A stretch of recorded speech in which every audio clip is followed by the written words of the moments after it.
रिजिका उत्तर पश्चिम भारत में उगाई जाने वाली एक महत्वपूर्ण चारा फसल है।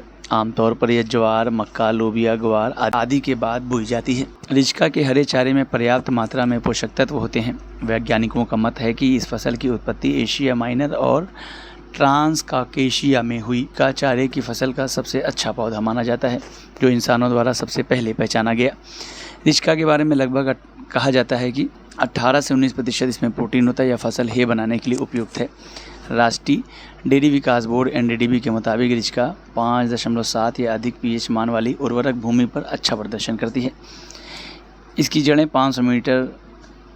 500 मिलीमीटर से अधिक गहरी भूमि में सबसे ज़्यादा अच्छी तरह से उगती हैं। एक गहरी जुताई के बाद 2 से 3 बार हैरो चलाकर खेत को समतल बना लेना चाहिए।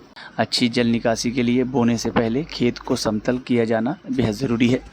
नवंबर का पहला और दूसरा हफ्ता रिजिका की बुआई के लिए उपयुक्त माना जाता है। रिजिका को कई विधियों द्वारा बोया जा सकता है। यदि ज़मीन हल्की है तो इसे कतारों में सीड ड्रिल बीज बुआई की मशीन से 15 से 20 सेंटीमीटर की दूरी पर बोना चाहिए। इस विधि में लगभग 15 किलोग्राम बीज ही लगता है, लेकिन यदि जल निकास का प्रबंध उचित न हो तो बीज की बुआई मेड़े बनाकर करना चाहिए, जिससे अंकुरण अच्छा हो सके। समतल क्यारियों में इसकी बुआई छिटकवा विधि से की जा सकती है।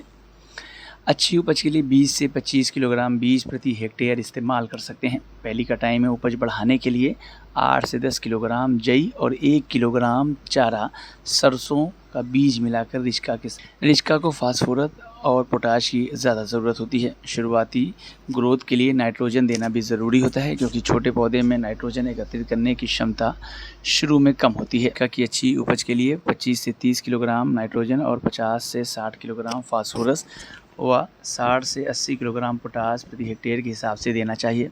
नाइट्रोजन, पोटाश व फास्फोरस की पूरी मात्रा बुआई के समय छिड़ककर हैरो द्वारा पट्टी में मिला देना चाहिए। गर्मियों में 10 से 12 दिनों के अंतर पर सिंचाई करनी चाहिए और सर्दियों में 15 से 20 दिनों के अंतर पर सिंचाई की जा सकती है। रिजिका की पहली फसल की कटाई बुआई के 50 से 60 दिन के बाद करनी चाहिए। इसके बाद 25 से 30 दिनों के अंतर पर फिर कर सकते हैं। बीज के लिए जनवरी के बाद कटाई रोक दें। आखिरी कटाई के 10 से 15 दिनों बाद सिंचाई देना चाहिए। अधिक कटाइयाँ कम बीज उपज दें। अगर आपको हमारा ये वीडियो अच्छा लगा तो हमारे YouTube चैनल को सब्सक्राइब करना न भूलें। बेल आइकन भी ज़रूर दबा दें। इस तरह के वीडियोस को देखने के लिए Facebook और Instagram पेज को भी फॉलो करें।